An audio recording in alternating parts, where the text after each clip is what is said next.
The most expensive thing I ever bought was something I never used. And I'm not talking about a gym membership. I'm talking about a boat. No, wait, I didn't buy the boat. My friend Gino Parisi bought the boat. But I was there the day he bought it, and I was there the day he sold it. And in between those 2 days is one of the best lessons about money I've ever learned. And I didn't pay a dime for it. Gino paid $42,000.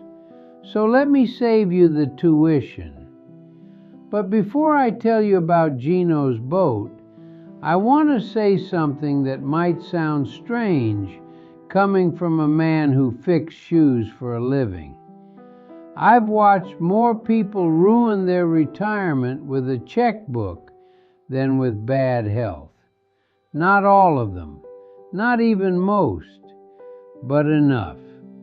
Enough that I can sit here and tell you the 7 purchases that come back to haunt people. And I'll bet my last espresso that at least 2 of them are sitting in your future right now, wrapped in a bow, whispering, "You deserve this."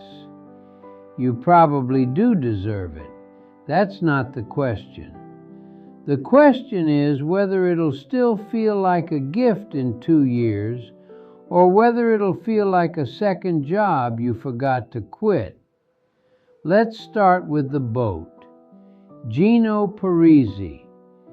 Retired from the MTA in 1994 after 31 years. Good pension, good man. Hands like mine, thick, calloused, used to real work. He walked into my shop on a Tuesday in March. I remember because it was raining and his shoes were soaked through, and he was grinning like a kid on Christmas. He said, "Sal, I bought a boat." I said, "What kind of boat?" He said, "A beautiful one."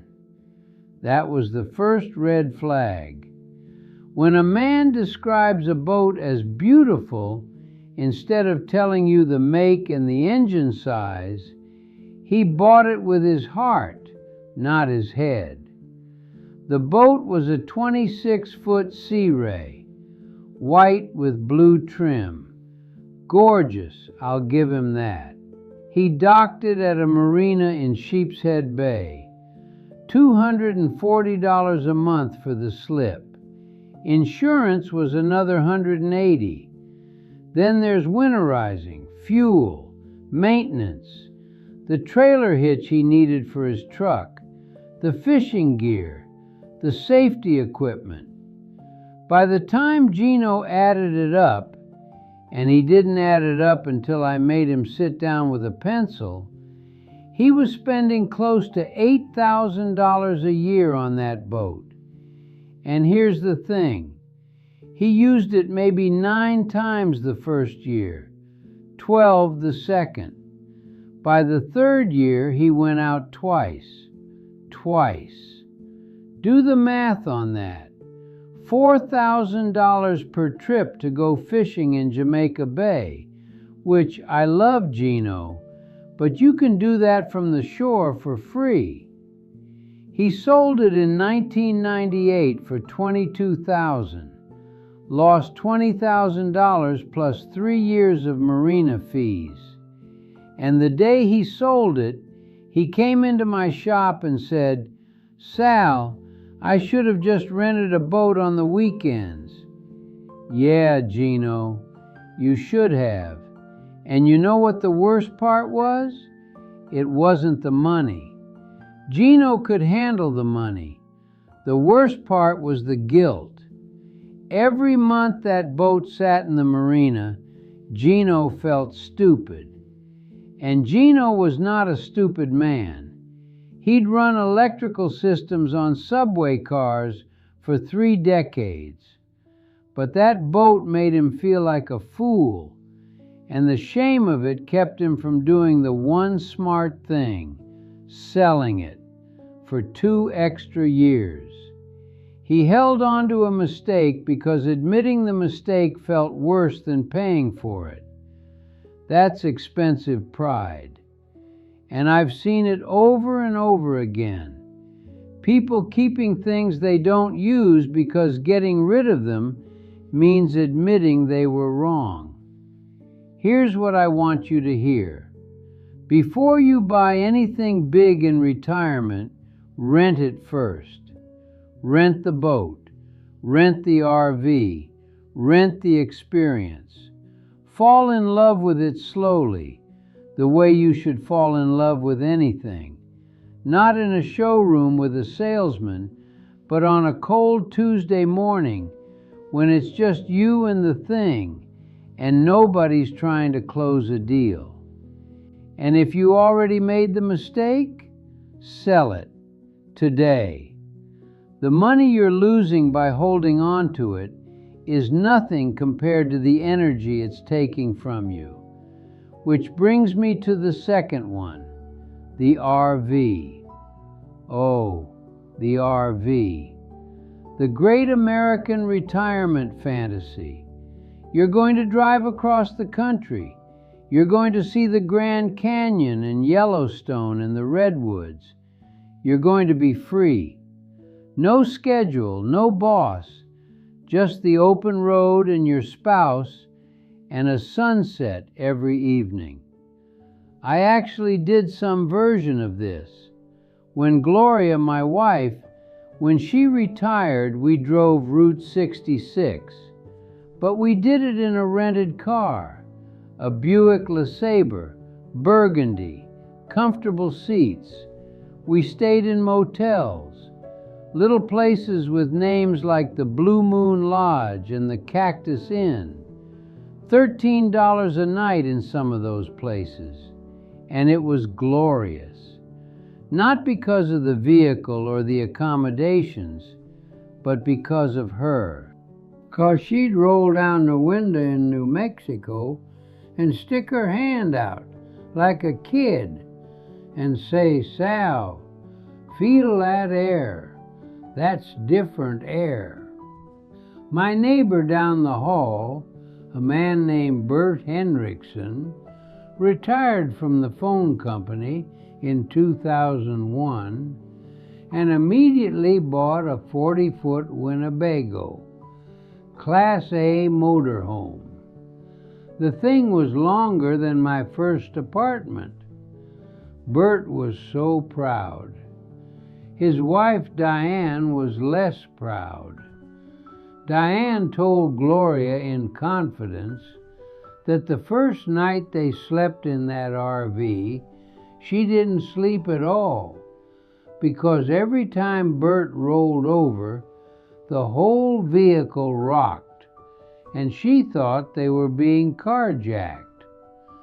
They took it out maybe 8 times in the first year. Then the transmission went. That was $6,000. Then something with the generator, another $2,000. Then the roof started leaking at a campground in Pennsylvania, and Bert spent 3 days of his vacation on top of the RV with a caulk gun and a vocabulary that would have made a sailor blush. By 2004, the Winnebago was parked in a storage lot in New Jersey. $190 a month to store a vehicle nobody was driving. They finally sold it in 2006 for about 1/3 of what they paid. Diane told Gloria it was the happiest day of her retirement. And here's what kills me about Bert's story. The best trip of their retirement wasn't in the Winnebago. It was a 2-week trip they took to Portugal in 2007, the year after they sold the RV.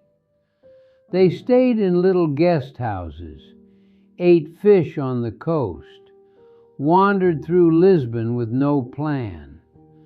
Diane said it cost them maybe $4,000 total, including airfare. $4,000 for the trip of their lives versus 80-something thousand for an RV they drove 12 times. You do the math and then tell me which one was the better investment. Listen to me. The dream isn't the vehicle. The dream is the trip. You don't need to own the road to drive on it. Rent an RV for 2 weeks.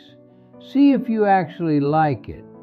See if you like emptying the sewage tank, because I promise you that is not in the brochure, and it is not romantic, and it will test your marriage in ways that 40 years of cohabitation did not. Number 3, and this one is personal because I almost did it myself, building the dream house.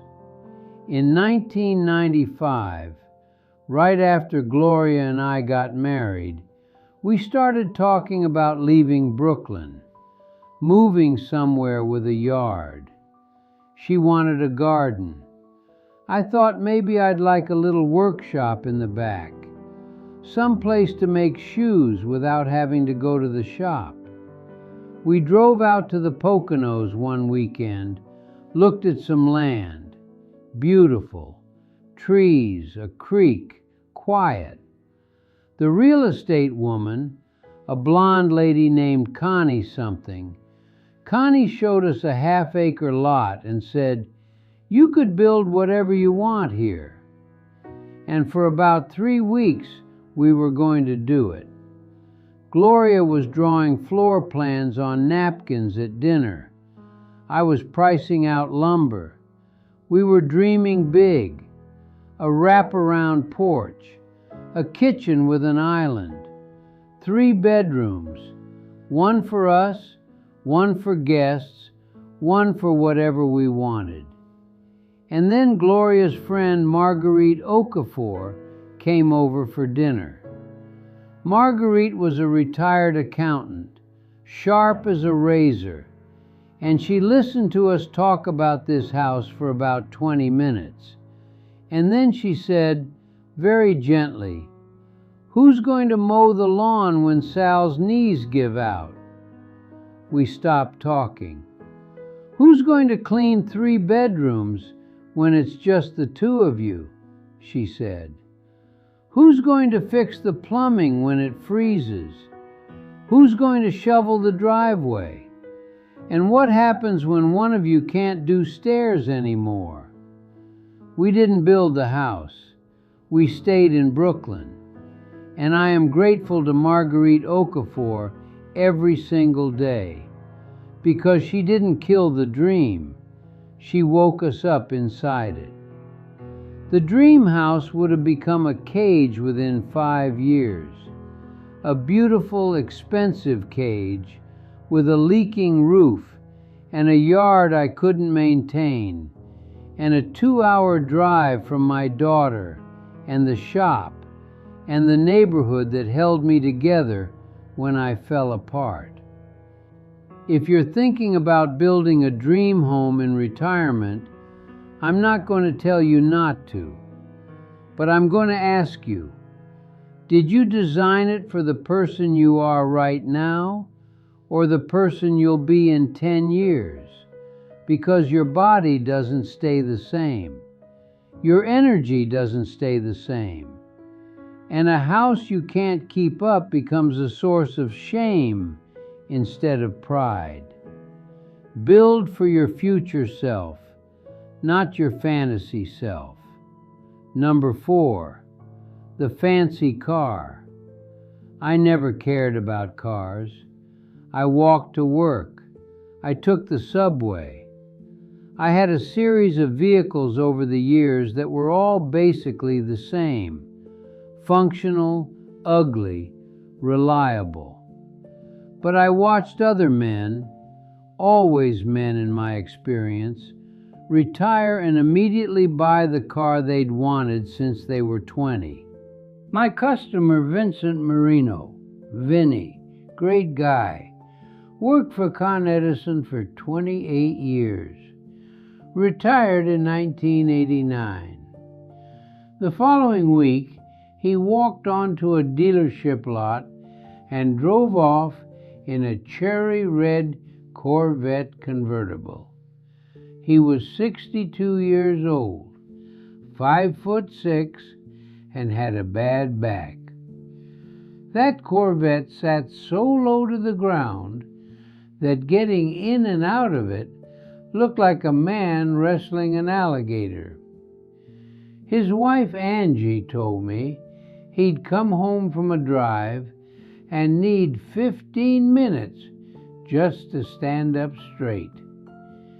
He drove it for one summer, one beautiful, loud, expensive summer. Then his back got worse and he couldn't get in the car without pain. So it sat in the garage and he'd go out and look at it sometimes. Just look at it, like visiting a friend in the hospital. That car cost him $38,000 in 1989, which is probably 70-something thousand today, and it brought him maybe 4 months of joy before his body said no. Here's the lesson, and it applies to everything, not just cars. Buy for the body you have, not the body you wish you had. Try before you commit. Vinny could have rented a Corvette for a weekend and figured out in 45 minutes that his spine and that car were not going to be friends. 45 minutes and a couple $100 versus $38,000. Do the math. Number 5, giving too much money to your kids. Now, before you start throwing things at your screen, I'm not saying don't help your children. I help my children. When Lucia's husband needed surgery in 1988, I paid for it without thinking twice. When Enzo needed a loan for his first apartment in Manhattan, I wrote the check.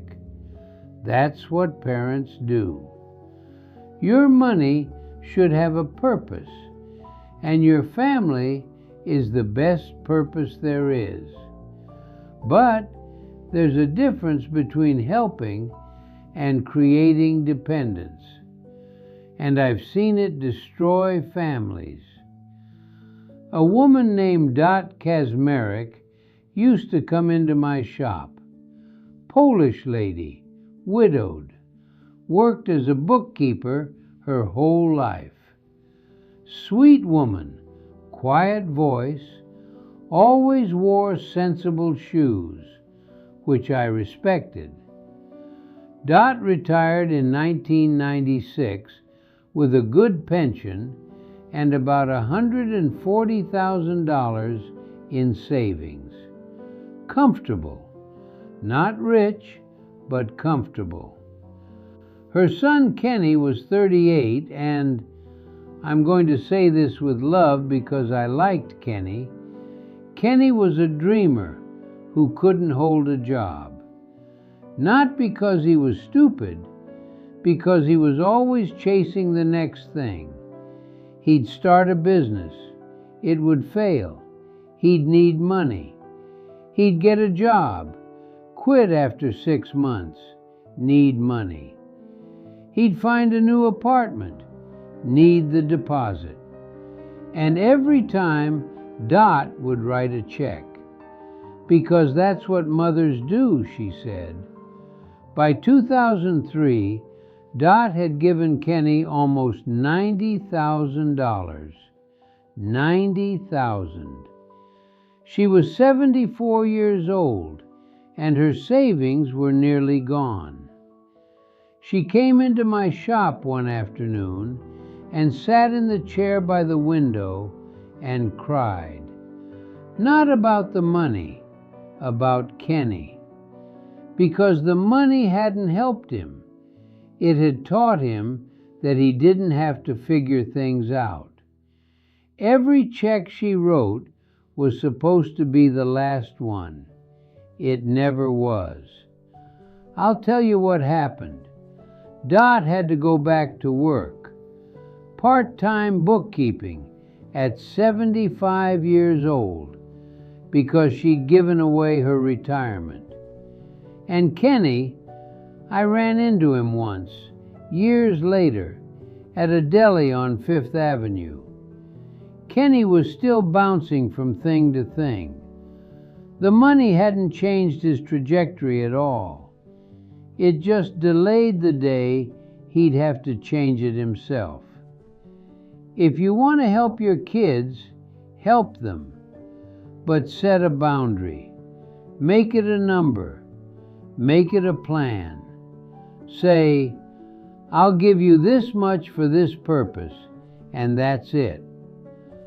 Don't let love turn into an open faucet that drains your retirement and teaches your children that somebody else will always catch them. Sometimes the most loving thing you can do is let someone struggle. I know that sounds cold. It isn't. It's the hardest kind of love there is. My father came to America with $40 and figured out the rest. He didn't have anyone writing him checks, and that's the reason I exist. Number 6, the timeshare. I have nothing nice to say about timeshares. Nothing. Let me try again. The concept, the idea of having a guaranteed vacation spot every year, that's fine. That's a lovely idea. The execution is a scam. I'm sorry, but it is. My friend Paulie Sacco and his wife Teresa went to a free presentation in Orlando in 1997. They were there visiting Teresa's sister, and somebody gave them tickets to a dinner show in exchange for attending a 90-minute timeshare presentation. 90 minutes turned into 4 hours. 4 hours of high-pressure sales tactics from a man in a linen suit who kept calling them family. By the time they walked out, they'd signed a contract for a 2-bedroom unit in Kissimmee. $14,000 up front, $750 a year in maintenance fees, plus taxes, plus a special assessment that showed up every other year for things like pool renovations and new carpeting in the lobby. Paulie told me, this is years later sitting in my shop, he said, Sal, I knew it was a mistake before we got back to the hotel. Teresa was reading the contract in the car, and she looked at me and said, what did we just do? They went twice, 2 years. Then they couldn't trade the week they wanted. Then the unit wasn't what they were promised. Then they tried to sell it and found out it was worth essentially nothing on the resale market. They paid a company $2,000 to help them exit the timeshare, which turned out to be another scam. They were still paying maintenance fees on a place they hadn't visited in 6 years when Paulie died in 2008. Teresa was still paying them when she moved into assisted living in 2014. If you want a vacation every year, book a vacation every year. You'll pay less, you'll go where you actually want to go, and you won't be chained to a contract that outlives your desire to be there. If someone invites you to a free presentation, the free thing is the bait. You're the fish. Number 7. And this one's different from the others because it's not one big purchase. It's 1,000 small ones that add up to the biggest waste of all. Stuff. Just stuff.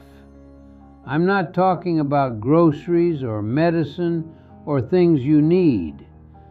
I'm talking about the accumulation of objects that were supposed to make you feel something and didn't.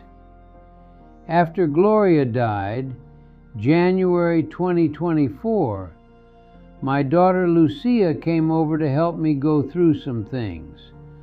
Not Gloria's things. I wasn't ready for that yet. My things. And we started opening closets and pulling out boxes, and I could not believe what I'd been holding on to. Kitchen gadgets still in the packaging. A bread maker I bought in 2002 and used once. 3 sets of luggage. 3. When I haven't traveled since 2019. A leather jacket I bought on sale in 1997 that I wore twice because Gloria said it made me look like a retired mobster. A clock radio. A portable CD player. 2 cameras. A fondue set. A fondue set. When did I ever make fondue? Lucia was laughing so hard she had to sit down. And I was laughing too. But underneath the laughter was something uncomfortable. Because every one of those things represented a moment where I thought buying something would make me feel something. And it did, for about 15 minutes. Then it went into a closet and became dust and guilt. There's a word for this. I didn't know it until Lucia told me. Retail therapy. People buy things to feel better. And it works for about as long as it takes to get from the store to the car. Then the feeling fades and the object stays. And now you've got a bread maker you don't want, and a credit card bill you didn't need, and a closet that's a little more crowded, and a life that isn't any happier. I watched Gloria do it once after her sister passed in 2016. She went out and bought a complete set of Le Creuset cookware. $1,000, maybe more. Beautiful stuff. Looked like a Williams-Sonoma catalog on our counter. She used the Dutch oven twice. The rest of it sat there, gorgeous and untouched, because Gloria didn't need cookware. She needed to feel in control of something on a day when death reminded her she wasn't in control of anything. And I understood that. I didn't say a word, but I watched it happen, and I recognized it, because I'd done the same thing 100 times in smaller ways. And here's what I've learned. And this is the most important thing I'm going to say today, so pay attention. The things that made me happiest in my life cost almost nothing. Walking the promenade with Gloria on a Sunday. Espresso in the morning in a pot that's older than most of your parents.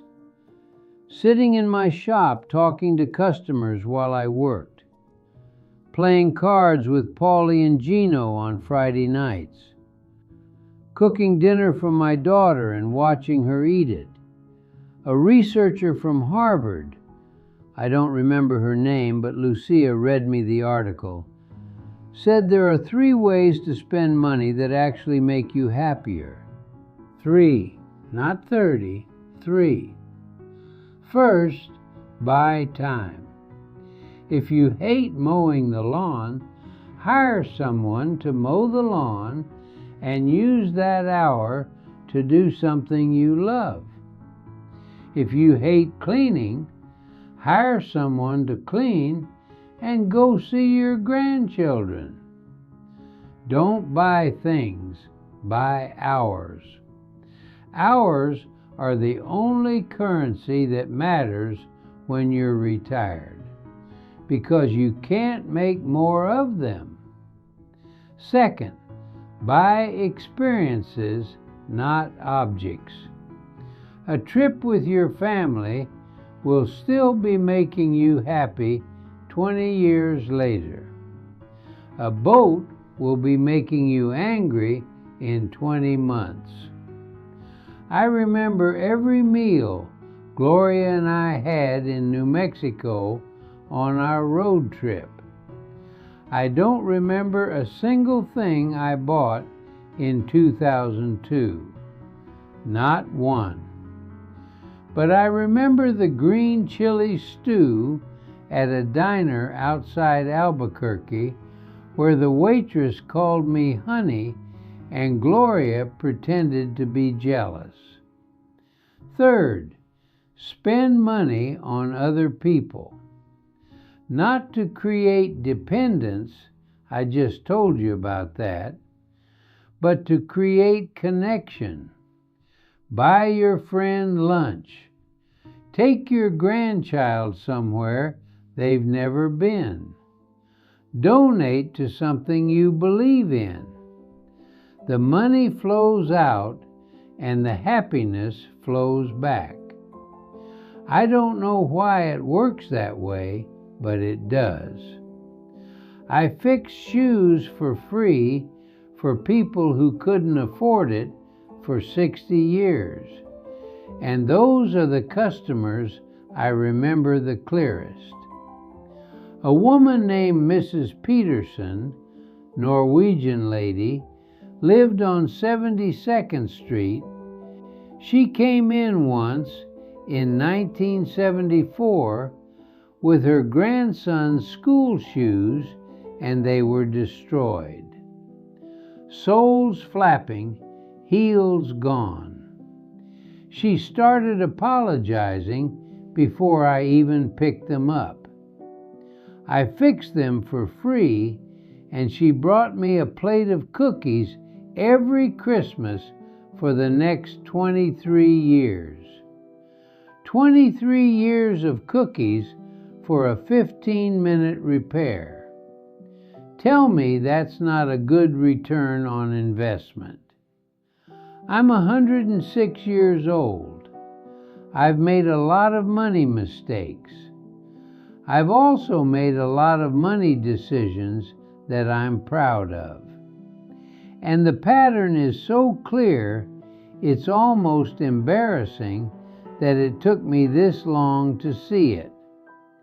Every purchase I regret was something I bought for myself to fill a feeling. Every purchase I'm grateful for was something I spent on time, on people, or on experiences that I can still taste when I close my eyes. Gino's boat is a pile of fiberglass in a scrapyard somewhere. Bert's Winnebago is gone. Vinny's Corvette is in someone else's garage.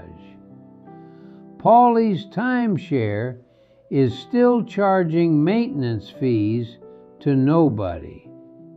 And my fondue set is in a donation bin at the Goodwill on 4th Avenue. But that green chili stew in New Mexico, I can taste it right now. 30-year-old memory, and it's more alive than anything I ever bought. Gloria had a smear of green sauce on her chin, and she didn't know, and I didn't tell her for 10 minutes because she looked so happy.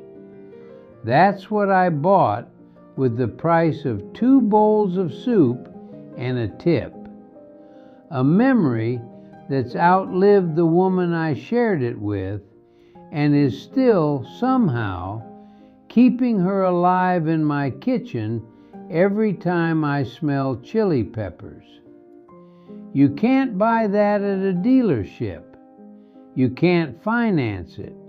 You can't dock it at a marina. So before you write that check for the boat, the RV, the dream house, the car, the timeshare, the whatever it is, ask yourself one question. Not, can I afford this? That's the wrong question. The right question is, will this still feel like a gift in 2 years, or will it feel like a bill? If you're honest, really honest, you already know the answer. All right, go call your financial advisor, or don't buy the boat, whichever is easier. Arrivederci.